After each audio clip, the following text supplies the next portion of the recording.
Malgré une journée de travail dense, Biba Zerbo, plus connu sous le pseudonyme Adjapuchou, ne rentre pas directement à la maison. Elle se rend au siège du collectif des architectes du rire, prendre part à la séance quotidienne de répétition des artistes humoristes. Arrivé au restaurant, les filles, une Adjapuchou dans un restaurant chic. Là-bas, on mange avec fourchette et cuillère. C'est un peu quand j'ai commencé à frotter des amis humoristes dans le boulot, tout et tout. Donc c'est de là que cet amour est venu. À tour de rôle, ces jeunes débutants s'essaient au stand-up. Tiré de l'anglais stand-up comedy, ce genre met en scène un seul humoriste, sans décor ni accessoires. Ce dernier raconte à son auditoire des histoires qui lui sont arrivées. Un genre assez difficile dont on ne devient maître qu'à force de répétition. Un bon humoriste, là, c'est quelqu'un qui répète à chaque fois. Ne pas bloquer sur la scène, c'est important de venir suivre la formation. Nous, on apprenait avant et quand l'occasion s'est présentée, on n'a pas hésité. Valentin Vieira est le coach du jour. Cet humoriste togolais, formateur en technique d'écriture humoristique, séjourne depuis une semaine à Ouagadougou. Un séjour qu'il met à profit pour aider ces jeunes humoristes à perfectionner leur art. L'humour aujourd'hui est devenu scientifique, l'humour est devenu technique, l'humour c'est un métier parce qu'il y a des codes, il y a des techniques. Et quand vous avez ces codes-là, ça fait que forcément votre humour est universel. L'initiateur de ce rendez-vous du rire, le voici, Moussa Petit-Sergent, célèbre humoriste burkinabé révélé au grand public en 2016 à la faveur du Massa, le marché des arts et du spectacle africain tenu à Abidjan. Pour Petit-Sergent, la création de cet espace où se produisent en quinzaine les humoristes du Faso n'est pas fortuite. Il est parti d'un constat parce qu'il y a beaucoup d'humoristes ici, quand ils se lancent, se retrouvent tout de suite confrontés à une difficulté, c'est l'absence de scène. Parce qu'il faut être inspiré par un promoteur pour pouvoir participer à un événement, pour jouer à un spectacle. Donc nous-mêmes, en tant qu'humoristes, nous nous sommes dit que ce serait intéressant qu'on ait un espace propre à nous. Le stand-up est en pleine révolution au Burkina Faso, à en croire Moussa Petit-Sergent. Aujourd'hui, on a beaucoup de jeunes qui découvrent l'art humoristique, qui ont des modèles à qui ils veulent ressembler dans cet art-là. Donc ce qui fait que le nombre d'humoristes accroît et le public fait de plus en plus confiance aux humoristes. Et pour preuve, on va dire les 3 dernières années, tous les humoristes qui se sont lancés dans des spectacles grand public ont tous réussi leurs événements. Faire rire, une thérapie qui n'appartient pas qu'aux humoristes finalement. Tu veux me créer des problèmes avec mon bailleur. Moi, je vis exclusivement de l'humour. Ici au Burkina, l'humour ne nourrit pas tous les humoristes pour le moment. Mais il y a un bloc d'humoristes qui vivent très bien de l'humour. Au lever du jour, pendant que Ouagadougou vaque à ses occupations, nous assistons à la répétition quotidienne de Philomène, l'une des pionnières du stand-up burkinabé. Ma copine, si ton gars t'appelle à 18h, vous finissez de causer et puis te dit au revoir, bonne nuit, c'est qui va te tromper. Philomène se dit fière qu'émergent des visages féminins au plus haut niveau du stand-up au Burkina Faso. Aujourd'hui, je peux dire que je suis assez contente parce que je commence à avoir la concurrence. Il y a pas mal de jeunes filles qui se forment. Il y a pas mal de filles aussi qui se sont déjà lancées, qui commencent tout doucement à sortir la tête de l'eau, à se faire connaître. Si certains préfèrent uniquement les spectacles en salle, d'autres humoristes se tournent de plus en plus vers les réseaux sociaux. C'est le cas d'El Presidente, dont la page Facebook compte plus de 195 000 abonnés. Dans de courtes vidéos, l'humoriste aborde plusieurs thèmes minutieusement préparés. Ça dépend souvent de l'inspiration aussi parce que j'ai des vidéos qui ont des milliers de vues, j'ai des vidéos qui ont des millions de vues sur ma page. Quand j'ai un thème, ce que je fais, c'est que moi-même, je pars d'abord construire le scénario. Et le plus souvent, j'appelle mes amis pour savoir, c'est-à-dire l'équipe technique. Est-ce que vous sentez la chose? S'il y a des choses à corriger, on corrige ensemble et on part maintenant à la réalisation de la vidéo. De quoi faire de Ouagadougou une nouvelle capitale du rire.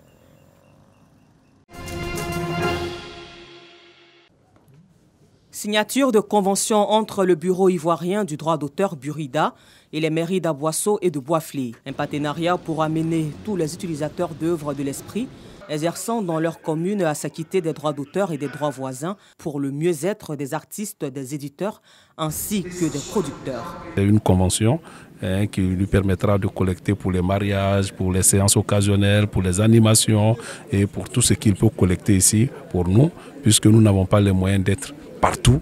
Et donc, nous nous appuyons aujourd'hui sur les maires. Si nous arrivons à aider le Burida à collecter efficacement les taxes sur le terrain, eh bien, ça va nous permettre de voir l'artiste vivre décemment de son art. C'est une très bonne chose si les autres pouvaient suivre. Le bureau ivoirien du droit d'auteur Burida est le seul habilité à gérer sur le territoire ivoirien les droits d'auteur des artistes interprètes et des producteurs tels qu'ils sont définis par la loi numéro 2016-555 du 26 juillet 2016 relative aux droits d'auteur et aux droits voisins.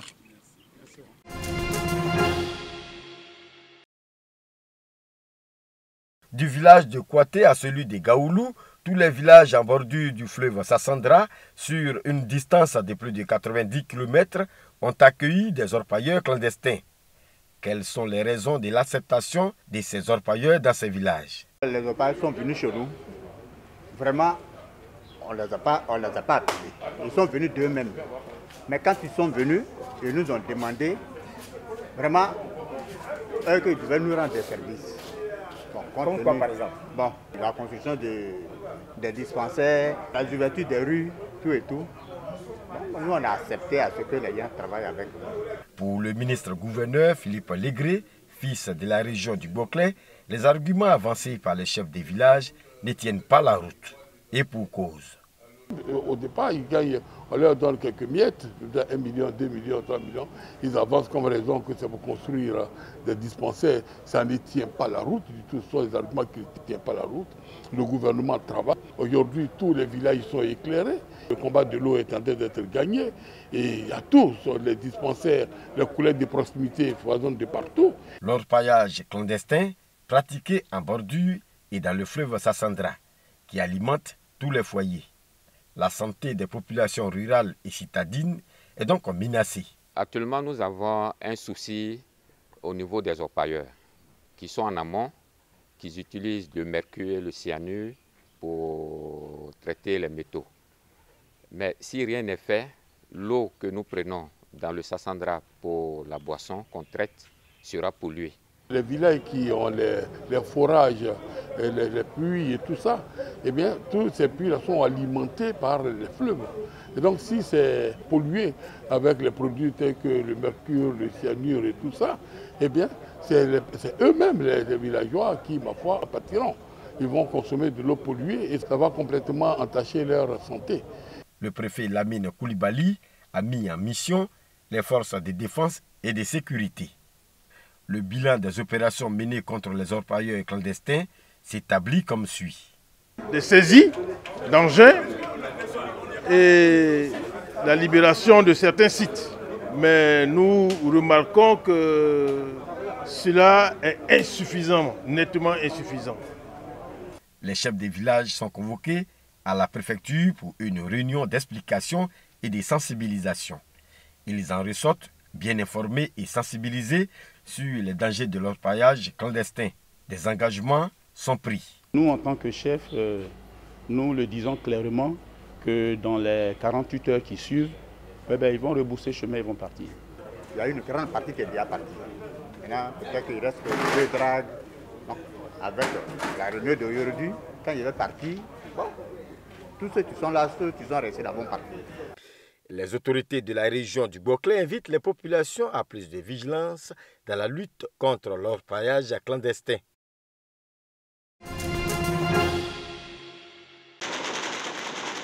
Au moins 7 morts et des dizaines de blessés dans des affrontements. Les violences ont suivi une manifestation devant le palais de justice. Un rassemblement organisé par le mouvement chiite Ebzoula et Amal. Ils exigent le remplacement du juge chargé de l'enquête sur l'explosion du port l'an dernier.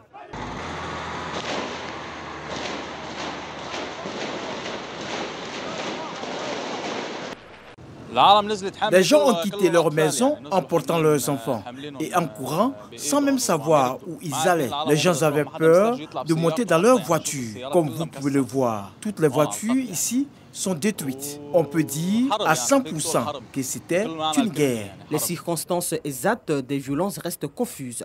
Elles ont ravivé le spectre de la guerre civile.